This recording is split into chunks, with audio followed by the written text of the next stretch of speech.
You're standing on a hillside overlooking the Aegean Sea. The sun is setting, painting the water gold and crimson, and you can hear singing drifting up from the harbor below. But if you listen closely, beneath the celebration, there's another sound. Quieter, rawer. The kind of sound that makes your throat tighten, even though you don't know where it's coming from. It's the sound of women weeping. Not the theatrical grief of funeral rites, but something more desperate. The grief of mothers who know their daughters are still alive and wish, in the darkest part of their hearts, that they weren't. The year is 480 BCE, and Greece has just won the greatest military victory in its history. Persian ships burn in the Strait of Salamis. The invincible army of Xerxes, king of kings, ruler of an empire that stretched from the Indus to the Nile, has been shattered. Poets are already composing hymns. Sculptors are sketching monuments. This will be remembered as the moment freedom defeated tyranny, democracy triumphed over despotism. But there's a cost to this victory that won't make it into the epics. A cost measured not in bodies on battlefields, but in the thousands of Greek daughters who are, at this very moment, being loaded onto ships headed east into the heart of the Persian Empire, never to return. Before we go further, I'd love to know where you're watching from. It's incredible to me that a story buried in ancient clay tablets and forgotten graves can still reach people across the entire world, centuries later. What Xerxes did to the daughters of Greece wasn't just cruelty. It was something far more calculated, far more devastating. It was a form of conquest that didn't need swords, a strategy so effective that within a single generation, it could erase an entire culture without killing a single person. And the truly horrifying part? It almost worked. To understand what happened to these women, you need to understand what Xerxes actually wanted. He didn't just want to defeat Greece, he wanted to absorb it, to make it disappear from the inside out. And he had a weapon for that, one that previous empires had used, but never with this level of bureaucratic precision. It was called the royal harem system, but that word hides what it really was. This wasn't about pleasure or luxury. It was about genetic colonialism, about taking the daughters of your enemies and turning them into the mothers of your next generation of administrators. Children who would grow up Persian, speaking Persian, worshipping Persian gods but carrying just enough Greek blood to serve as translators, intermediaries, governors in the territories their mothers once called home. The system was documented. We know this because the Persians kept records of everything. Administrative tablets from Persepolis, baked hard when Alexander the Great burned the city 150 years later, contain inventories that are chilling in their precision. One seal, translated by German archaeologist Ernst Herzfeld in the 1930s, reads, "Delivered to Susa, 128 Greek females, ages 14 to 22, sorted and prepared for royal service. Origins, Athens, Thebes, Corinth. Condition, acceptable. Condition, acceptable." That's how the Persian Empire catalogued the daughters of Greece, like grain, like timber, like cargo. The harvest began the moment Persian soldiers entered a city. Not after the battle, during it. There were men whose only job was to identify and secure valuable captives. Young women, especially. Daughters of prominent families. Girls who hadn't yet married. They were separated from the general population immediately, marked with chalk on their foreheads, and held in temporary camps while the fighting continued around them. A girl named Melissa, maybe 15 years old, from a merchant family in Megara. She's hiding in a storage cellar with her mother and younger brother when Persian soldiers find them. The soldiers don't hurt them. Not at first. They simply pull Melissa out, check her teeth like you'd check a horse, run their hands along her arms to feel for muscle tone. One of them marks her forehead with white chalk. Her mother screams. The soldier strikes her, hard enough to split her lip, but not hard enough to kill her. They need her alive. They need her to watch. Because that's part of the system too, making sure the mothers understand that resistance is pointless, that even screaming is pointless. Melissa is led outside where dozens of other girls are waiting, all with white chalk marks on their foreheads. They're put in a line. A Persian official, seated at a small wooden table, examines each one. He doesn't look at their faces. He's checking their hands, their posture, the condition of their skin. He's recording information on a clay tablet: age, height, physical defects, evidence of virginity. This isn't random violence. This is administration. The girls are divided into groups. Those under 12 will be sent to labor estates, raised speaking Persian until Greek feels foreign in their mouths. Those over 30 will be sent to work camps in Thrace and Phrygia, places where life expectancy is measured in seasons. But the ones between 13 and 25, those are kept separate. They're the valuable ones, the ones who will be integrated into the harem system. But here's where the strategy becomes truly sinister. The Persians didn't immediately ship these girls east. They held them, sometimes for weeks, sometimes for months, in camps along the coast of Asia Minor. They did this because they'd learned something from previous conquests. If you take a woman and immediately place her in service, she resists. She remembers who she was. She holds on to hope that someone will come for her, that her city will pay ransom, that the gods will intervene. But if you break her first, if you strip away her language, her name, her sense of self, then she integrates smoother. And the most effective way to break someone isn't through violence alone. It's through humiliation, through forcing them to participate in their own erasure. In these camps, the girls were taught Persian. How to bow in the Persian manner, how to prepare Persian food, how to wear Persian dress, how to respond when a Persian official gave them a new name because their Greek names were too difficult to pronounce, or more accurately, because forgetting your name is the first step toward forgetting who you are. Those who learned quickly were given better rations. Those who resisted were starved. And those who resisted too much, there's a mass grave near Sardis, excavated in 1958, containing the remains of over 300 women dated to the early 5th century BCE. The bones show signs of prolonged malnutrition, blunt force trauma, evidence of systematic abuse. The archaeologists noted something that still haunts the academic literature. Almost all of the skulls faced west, as if, even in death, they were trying to go home. By late 479 BCE, the first wave of Greek captives reached Susa, the administrative heart of the Persian Empire. Imagine being a 16-year-old girl from a village outside Athens, someone who'd never traveled more than a day's walk from home, suddenly standing in a city that seemed impossible. Columned halls that stretched higher than any temple in Greece. Gardens filled with flowers that had no Greek names. The air thick with incense and spices she couldn't identify. And, at the center of it all, the royal palace complex where the harem resided. According to the Persepolis fortification tablets, women entering the harem system were divided into ranks. At the bottom, domestic servants. Above them, concubines. And at the top, those selected to bear children for Persian nobles.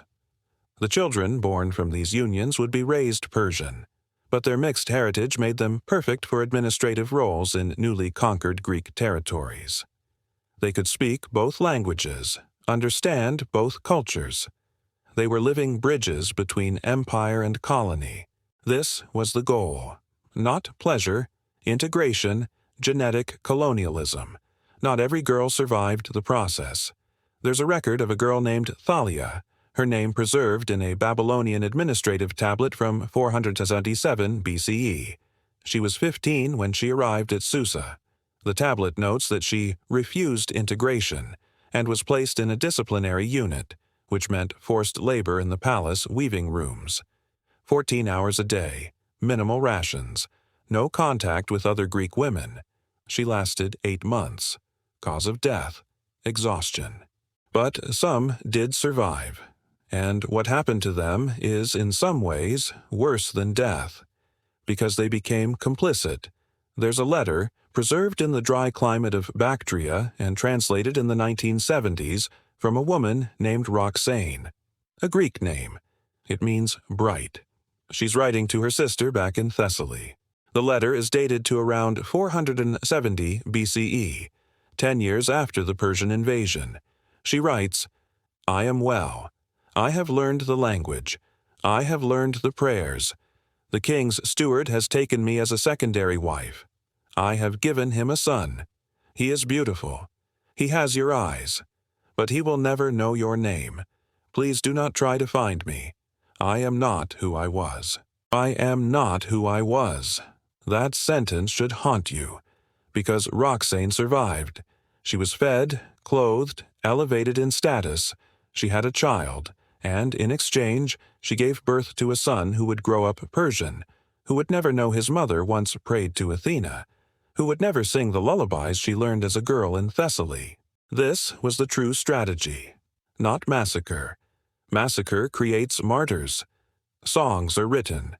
Stories are told. The dead become immortal. But assimilation, slow, methodical, bureaucratic assimilation, taking the daughters of your enemies and turning them into the mothers of your administrators, that leaves no trace, no monuments, no hymns. And it worked.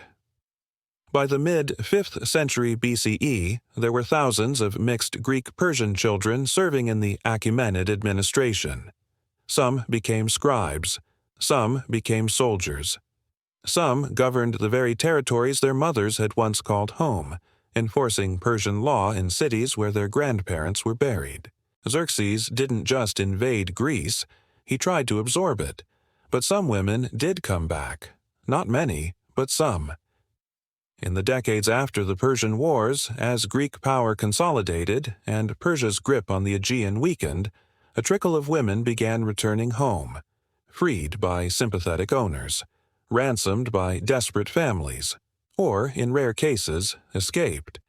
But when they came home, they found that home didn't exist anymore. There's an inscription from Eretria, dated to around 460 BCE, that tells a story modern textbooks ignore. A woman named Harmonia returned after 12 years in Persian captivity. She was 28. She had a child with her, a boy, maybe 6 years old, half Persian. The city of Eretria refused to recognize her citizenship. Her family refused to take her in.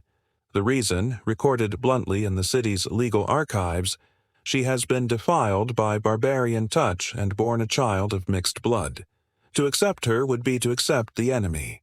She and her son were turned away. The inscription ends there. We don't know what happened to them. This is the part of the story that doesn't fit the heroic narrative, because Greece won the war. Athens became the heart of democracy, philosophy, art. The Persian threat was repelled. Poets wrote epics, sculptors carved marble, and no one wanted to talk about the daughters who came back broken, or the ones who never came back at all. A historian named Theopompus, writing in the 4th century BCE, made a passing reference to what he called the silent women. Greek survivors of Persian captivity who lived on the margins of society, unable to reintegrate, unable to speak of what had been done to them. He wrote, "They are like shadows. They move through the agora, but no one sees them.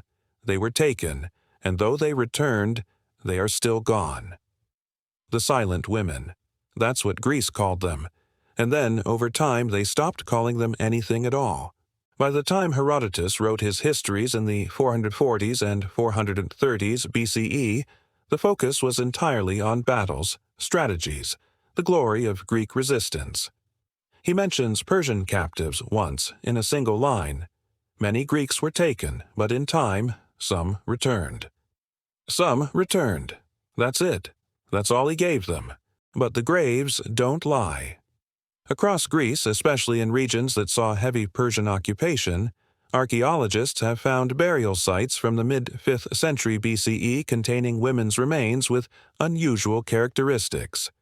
Signs of malnutrition consistent with long-term captivity, skeletal trauma, and in several cases evidence of childbirth at very young ages. One grave near ancient Thebes contained the skeleton of a woman in her early 20s. Beside her, a small clay tablet inscribed in Greek. It reads, "I am daughter of no one. I am mother of no one. I am the forgotten. Let this mark that I was. No name. Just that. So why does this story matter? Because it's not really about Xerxes. It's not even about Persia. It's about what happens when empires discover that the most effective weapon isn't the sword. It's silence. Xerxes invaded Greece and lost. His fleet burned at Salamis. His army was crushed at Plataea. By every military measure, Greece won. But if you measure victory differently, if you count the daughters taken, the identities erased, the mothers who spent the rest of their lives staring at the eastern horizon, then the question becomes harder to answer. Because those women didn't die gloriously. They didn't become martyrs. Most of them simply disappeared into the administrative machinery of an empire, were given new names, bore children who grew up Persian, and faded from Greek memory entirely. And Greece let them, because to remember them would have been to admit that victory came with a cost that couldn't be carved into marble or sung in an epic. It would have meant confronting the fact that empires don't just conquer land. They conquer bloodlines, languages, futures. The philosopher Plutarch, writing centuries later, said something that stays with me. We remember the battles, we name the generals, we build temples to the gods who gave us victory. But the price of war is always paid by those we do not name. The daughters of Greece paid that price, not with their deaths, but with their erasure. And the strategy worked so well that within 2 generations, the mixed-blood descendants of Greek captives were serving in Persian courts, governing Persian territories, speaking Persian fluently. The cultural erasure Xerxes began didn't end with his death. It rippled forward for decades, quietly, bureaucratically, until the line between conqueror and conquered blurred beyond recognition. That's what happens when you don't tell the stories of the women left behind. They don't just disappear from history, they disappear from existence. But not completely, because here we are, 2,500 years later, reading clay tablets from Persepolis, translating inscriptions from forgotten graves, finding the one-line testimonies of women who carved their pain into stone because they knew, somehow they knew, that silence was the final death. And as long as we keep reading, keep translating, keep refusing to let their voices be swallowed by time, they're still here, not in the way they wanted, not in the way they deserved, but here. On a hillside overlooking the Aegean, the sun sets. The water turns from gold to black, and if you listen closely beneath the wind and the waves, you can still hear them, the daughters of Greece, still weeping, still waiting, still refusing to be forgotten.